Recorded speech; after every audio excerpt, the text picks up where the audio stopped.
அனைவருக்கும் மீனூஸ் கிச்சனின் அன்பான வணக்கங்கள். இன்றைக்கி நம்ம கிச்சனில் என்ன பார்க்க போகிறோம் அப்படின்னு பார்த்தீங்கன்னா, இன்றைக்கி கோகுலாஷ்டமிக்காக கிருஷ்ணருக்கு ஒரு நெய்வேத்தியம் தான் பண்ண போகிறோம். எல்லாருமே அவல், உப்பு சீடை, இனிப்பு சீடை, தட்டை முறுக்கு அது இதெல்லாம் பண்ணியிருப்பாங்க. நான் வந்து இன்றைக்கி வந்து ஒரு கல்கண்டு சாதம் தான் பண்ண போகிறேன்.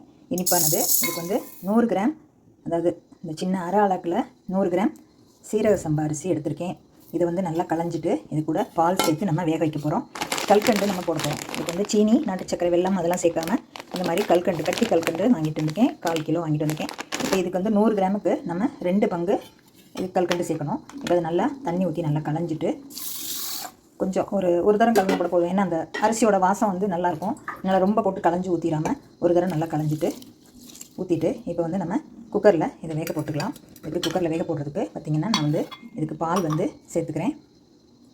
இப்போ பாலில் தான் நம்ம வேக வைக்க போகிறோம். நான் வந்து பசும்பால் காய்ச்சி வச்சு எடுத்துருக்கேன். இதில் வந்து ஒரு 1.5 கப்பு பால் ஊற்றிக்கிறேன். அப்புறம் மிச்சம் பாலை நம்ம அப்புறம் சேர்த்துக்கலாம். 1.5 டம்ளர், 2 டம்ளர் எடுத்து வச்சுருக்கேன். இதில் 1.5 டம்ளர் பால் சேர்த்துக்கிறேன். இது கூட நம்ம ஒரு 1.5 டம்ளர் அப்படி தண்ணியும் சேர்த்துக்கலாம். இப்போ 1 டம்ளர் தண்ணி சேர்த்துட்டேன். இன்னொரு 1/2 டம்ளர் தண்ணி சேர்த்துக்குவோம். 1.5 டம்ளர் தண்ணி, 1.5 டம்ளர் பால் சேர்த்துட்டு இந்த அரிசியை நல்லா களைஞ்சிட்டு இந்த பாலில் நம்ம வேக போட்டுக்கலாம். இப்போ பார்த்திங்கன்னா நான் வந்து 1/4 கிலோ கல்கண்டுக்கு 1/4 கிலோனா எவ்வளோ இருக்கும்? 250 கிராம் இருக்கும்.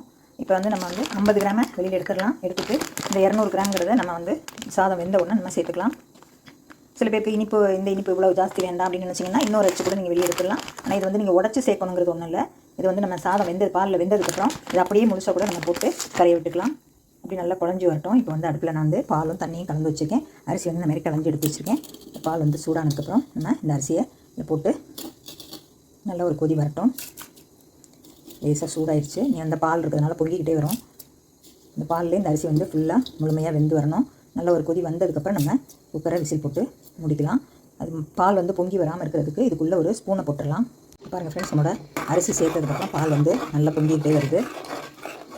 ஏற்கனவே காய்ச்சின பால் தான், இருந்தாலும் அது பொங்கிக்கிட்டே தான் வருது. நம்ம வந்து கொஞ்சம் தீயை வந்து மிதமான தீயில் வச்சுக்குவோம். இதுக்குள்ளே ஒரு ஸ்பூன் எடுத்து உள்ளே போட்டுடலாம். உள்ளே போட்டுட்டா நமக்கு வந்து பொங்கி வெளியில் வராது. இப்போ இந்த அளவில் நம்ம மூடி வச்சு விசில் போட்டுக்கலாம்.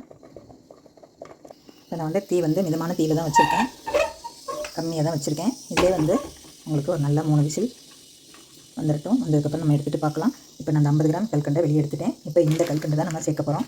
இது ஒரு கப்பில் மாற்றிக்கிறேன். மிச்சம் வந்து 1/2 டம்ளர் பால் அப்படி இருக்குது. தண்ணி தேவைப்பட்டால் நம்ம சேர்த்துக்கலாம். ஏற்கனவே 1.5 டம்ளர் பால், 1.5 டம்ளர் தண்ணி சேர்த்தாச்சு. இப்போ நம்ம சாதம் வெந்ததுக்கப்புறம் இந்த கல்கண்டை போட்டு நல்லா குழைய வேக விட்டுக்கலாம். இதுக்கு கொஞ்சம் நெய்யில் முந்திரி, திராட்சை வேணால் சேர்த்துக்கலாம். திராட்சை இல்லாட்டினா வெறும் முந்திரி கூட சேர்த்துக்கலாம். கிருஷ்ணருக்கு ஸ்வீட்டான பிரசாதம் பால் ஊற்றி செய்கிற கல்கண்டு சாதம். இப்போ சாதம் வெந்ததுக்கப்புறம் பார்க்கலாம். பாருங்கள், நம்மளோட சாதம் வேகும்போதே அப்படி சூப்பராக நல்ல ஒரு வாசனையாக இருக்குது. அந்த ஜீரக சம்பாவோட மனம் வந்து ரொம்ப சூப்பராக இருக்கும். அதில் வந்து நீங்கள் பிரசாதம் பண்ணிங்கன்னா ரொம்ப டேஸ்ட்டாக இருக்கும், ரொம்ப வாசனையாகவும் இருக்கும். இப்போ வந்து 2 விசில் வந்துருச்சு. கொஞ்சம் வந்து ரொம்ப பொங்கி வராமல் சிம்பிளாக இருக்குது. கொஞ்சம் சாதம் வெந்துருச்சுன்னா உங்களுக்கு பொங்குறது கம்மியாகிடும்.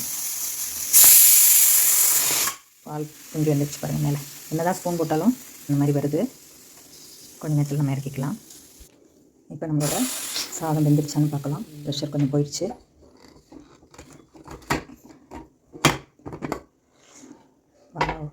நம்மளோட சாதம் வந்து சூப்பராக வெந்திருக்கு.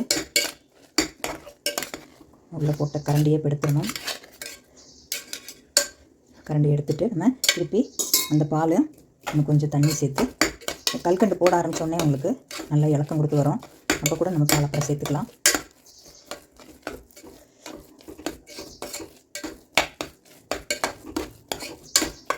நல்லா கரண்டியால் மசிச்சு விட்டுட்டு நம்ம இப்போ இந்த கல்கண்டை சேர்த்துக்கலாம்.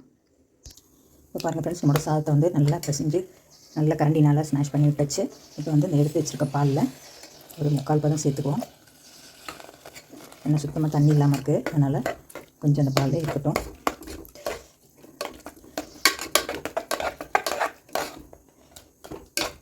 நல்லா மசிஞ்சு வந்துருச்சு. இப்போ நான் எடுத்து வச்சுருக்கேன் 200 கிராம் கல்கண்டு இது அப்படியே சேர்த்துட்டேன். 50 கிராம் மட்டும் நான் பாக்கெட்டோட நிறுத்திட்டேன். மிச்சத்தை இதில் போட்டாச்சு. இது கொதிக்க உங்களுக்கு நல்லா இலகிக்கிட்டே வரும். சூடு படப்பட அந்த கல்கண்டு உருக்க ஆரம்பிக்கும். தீயை மட்டும் மிதமான தீயில் வச்சுட்டு நம்ம அப்படியே கிளறிக்கிட்டே இருக்கலாம். கைவிடாமல் கிளறணுங்கிறது ஒன்றும் இல்லை. இதில் மட்டும் குடிச்சிக்காமல் பார்த்துட்டு அப்பப்போ கிளறி விட்டுக்கலாம். கொஞ்சம் இலக ஆரம்பிச்சிச்சுன்னா அப்புறம் வந்து ரொம்ப கிண்ட வேண்டியதில்லை. இந்த சூட்லேயே இந்த கல்கண்டு நல்லா இலகி வந்துடும். அப்படியே இலகி வரட்டும். அப்படியே நான் வந்து மிச்சம் கொஞ்சம் இருக்குது பால், இதில் வந்து கொஞ்சம் குங்குமப்பூ சேர்த்துக்கிறேன். பாருங்கள், இந்த கொஞ்சமாக குங்குமப்பூ எடுத்து நான் இந்த பாலில் போட்டுக்கிறேன். இது கொஞ்சம் அப்படி கரையட்டும். நம்ம அப்புறம் கொஞ்சம் நேரம் கழிச்சு சாதத்தில் சேர்த்துக்கலாம். இப்போ இதுக்கு நான் ஒரு 10-15 முந்திரி எடுத்து வச்சுருக்கேன். லேசாக எல்லாம் சேர்ப்பாக வறுத்து எடுத்துக்குவோம். கொஞ்சம் ஏலக்காய் எடுத்து வச்சுருக்கேன். இப்போ சாதம் வந்து பிடிச்சிடாமல் அப்பப்போ கிண்டிக்கணும். நம்ம பால் ஊற்றினால பிடிக்க ஆரம்பிக்கும். கொஞ்சம் அந்த கல்கண்டு உருக்க ஆரம்பித்தோன்னா பிடிக்காது. கொஞ்சம் கொஞ்சமாக அது கரையட்டும். அதுதான் நம்மளோட சிம்பிளான கிருஷ்ணகிரியில் பால் சாதம், கல்கண்டு பால் சாதம் ரெடி ஆயிடுச்சு. சாதம் மாதிரி நல்ல மையாக இருக்கணும், அதுதான் நல்லாயிருக்கும். கொஞ்சம் கொஞ்சமாக அந்த கல்கண்டு அப்படி உருக்க ஆரம்பிக்கும். தீ வந்து மிதமான தீயில் இருக்கணும், அடக்கி இருக்கட்டும். இன்னும் ஒரு கடாய் வச்சுட்டு அதில் ஒரு ஸ்பூன் நெய் சேர்த்துருக்கேன். அதில் முந்திரியை வந்து நம்ம லேசாக பொன்முறுவலாக வறுத்துக்கலாம். பாருங்கள் ஃப்ரெண்ட்ஸ், நம்மளோட கல்கண்டு எல்லாமே கரைஞ்சிருச்சு. நான் உடச்சே போடல, முழுசாக கட்டியே தான் போட்டிருந்தேன். இப்படி சூப்பராக எல்லாம் கரைஞ்சி நல்லா வந்துடுச்சு. இந்த சமயத்தில் இன்னும் உங்களுக்கு லூஸாக வேணும்னு சொன்னால் இன்னொரு 1/2 டம்ளர் பால் சேர்த்துக்கலாம். நம்ம எடுத்து வச்சுருக்க 2 டம்ளர் பாலும் சேர்த்தாச்சு. முதல்ல 1.5 கப் ஊற்றினேன். அதுக்கப்புறம் சாதம் குக்கரை விட்டு திறந்ததுக்கப்புறம் மறுபடியும் ஒரு 1/2 கப் ஊற்றினேன். இப்போ நம்மளோட சூப்பராக கல்கண்டு பால் சாதம் ரெடி ஆகிடுச்சு கிருஷ்ணாவுக்கு. இப்போ நம்ம எடுத்து வச்சுருக்க குங்குமப்பூ கரைசலை இதில் சேர்த்துக்கலாம். இது ஆப்ஷனல் தான், நீங்கள் இருந்தால் சேர்த்துக்கலாம், இல்லைன்னா ஸ்கிப் பண்ணிடுங்க. அப்புறம் நம்மளோட ஏலக்காய் தூள் சேர்த்துக்கலாம். உங்களுக்கு ஜாஸ்தி இனிப்பு வேணும்னா நீங்கள் வந்து 1/4 கிலோ கல்கண்டுமே சேர்த்துக்கலாம். இது வந்து ரொம்ப தித்திக்கே இருக்காது, ஓரளவுக்கு மிதமாக இருக்கும். இப்போ நம்மளோட முந்திரியை சேர்த்துட்டு நம்ம இறக்கிக்கலாம். இப்போ நம்மளோட முந்திரி பாருங்கள், இந்த மாதிரி லேசாக இளம் சிவப்பாக வறுத்து எடுத்துக்கணும். இப்போ நம்மளோட நெய் வந்து புதுசாக உருக்குன நெய், இதை அப்படியே நம்ம வந்து இதில் சேர்த்துக்கலாம். கொஞ்சம் 2 ஸ்பூன் வாசத்துக்காக அப்படியே சேர்த்துக்குவோம். அவ்வளோதான். இப்போ நம்மளோட கல்கண்டு பால் சாதம் சூப்பராக ரெடி ஆகிடுச்சு. நம்ம இப்போ வேறு பவுலில் மாற்றிக்கலாம்.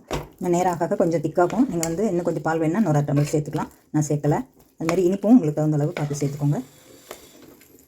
நம்மளோட சூப்பரான கல்கண்டு பால் சாதம் ரெடி ஆயிடுச்சு. இப்போ பாருங்கள் ஃப்ரெண்ட்ஸ், நம்மளோட சூப்பரான கல்கண்டு பால் சாதம் ரெடி ஆயிடுச்சு. நம்ம இதை வச்சு நம்ம இப்போ பகவானுக்கு நைவேத்தியம் பண்ணிடலாம். அவள் தான் செய்யணுங்கிறது இல்லை, நமக்கு என்ன எது முடியுதோ நம்ம அது கூட செய்யலாம். இதுதான் செய்யணும் அதுதான் செய்யணும்னு ஒன்றும் கட்டாயம் இல்லை. சீடை முறுக்கு எல்லாம் செய்ய முடிஞ்சால் நம்மளால் செய்யலாம். இல்லைன்னா ஏதோ ஒரு பிரசாதம் இனிப்பு அவருக்கு பிடிச்சது செய்யலாம். பழங்கள் எல்லா பழமும் வச்சு செய்யலாம். பழமே வாங்கலையா, நீங்கள் 2 கல்கண்டு வச்சா கூட போதும். ஒரு இலை, ஒரு பூ, ஒரு காய், அந்த மாதிரி ஒரு பழம், அந்த மாதிரி சொல்லுவாங்க. அதை வச்சாலே நமக்கு பகவானுக்கு போதுமானதாக இருக்கும். கிருஷ்ணர் வந்து நம்ம வீட்டு குழந்தை, அதனால் அந்த குழந்தைக்கு இந்த மாதிரி பால் சாதமாக பண்ணி கொடுத்தாலும் அவர் சாப்பிட்டுக்குவார். ஓகே ஃப்ரெண்ட்ஸ், இந்த மாதிரி நீங்களும் செஞ்சு பார்த்துட்டு உங்கள் கமெண்ட்ஸை சொல்லுங்கள். இந்த வீடியோ பிடிச்சிருந்தா லைக் பண்ணி ஷேர் பண்ணி கமெண்ட்ஸ் பண்ணுங்கள். கொஞ்சம் மேலால் நெய் மட்டும் சேர்த்துருக்கேன் நான். நீங்களும் இந்த மாதிரி செஞ்சு பார்த்துட்டு உங்கள் கமெண்ட்ஸை சொல்லுங்கள். இந்த வீடியோ பிடிச்சிருந்தா லைக் பண்ணி ஷேர் பண்ணி கமெண்ட்ஸ் பண்ணுங்கள். இந்த மாதிரி நீங்களும் செஞ்சு பாருங்கள். கிருஷ்ண ஜெயந்திக்குன்னு இல்லை, நீங்கள் மற்ற பண்டிகைக்கு கூட செய்யலாம். சாதாரண வெள்ளிக்கிழமை பூஜைக்கு கூட நீங்கள் இந்த மாதிரி செஞ்சு பார்க்கலாம். ஓகே ஃப்ரெண்ட்ஸ், செஞ்சு பாருங்கள். பிகினர்ஸ்க்கெல்லாம் ரொம்ப ஈஸியாக இருக்கும். நெக்ஸ்ட் வீடியோவில் சந்திப்போம். அனைவருக்கும் நன்றி.